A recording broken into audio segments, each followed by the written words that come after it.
Siya doon sa may bato. Sabi niya balikan ko na lang siya.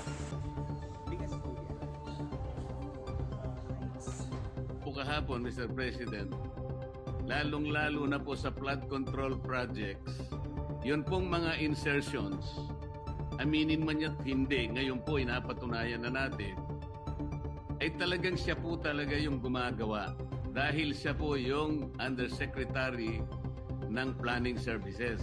Hindi mo basta-basta nakuha kung saan-saan, kundi mismong official document ba ito? Opo, ito po ay internal file mula sa opisina ni Undersecretary Cabral. At actually, akala ko may kopyan ito ang ICI. Opo. Pero bumisita din ako sa ICI ngayong linggo at nalaman ko na nawala pala ang mga computer ni Yusek Cabral. Kaya para malaman natin ang mga proponent ng mga insertion sa budget. Procurement service po yung ng central office po yung in charge ng siguro pagre-recommend. Of course, implementing office po ang makakaalam niyan kung sila ay kailangan i-blacklist o delay sila. Kaya nga. Siya doon sa may bato. Sabi niya balikan ko na lang siya. Pagbalik ko po siguro 1 hour. Nakita ko binalikan.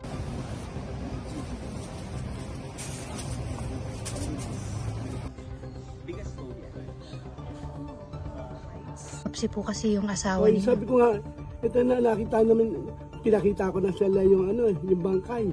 Where nakita nila, tinignan nila kung ano yung itsura.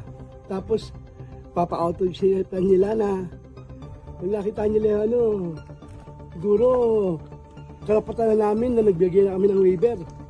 The cell phone will be analyzed later. We're asking it from the family kasi kinuha nila. So we're gonna ask it later. We're also gonna have to ask access to the computers or laptops of Yusek Cabral. But that will have to be subject to a subpoena by the Sandigan Bayan or by the Ombudsman or the NBI in their investigation. So after na-retrieve po nung remains, na ibigay po sa pamilya yung mga... Parang ganun nangyari. Tama po ba yung protocol? It was a crime scene. So there were lapses on the part of the investigators. But we are doing everything we can now para ma-retrieve lahat ng mga materials yan. And we are now going to mandate an autopsy and a DNA test para sigurado talagang ang manner of death, kung may foul play o wala. But from initial reports, walang foul play.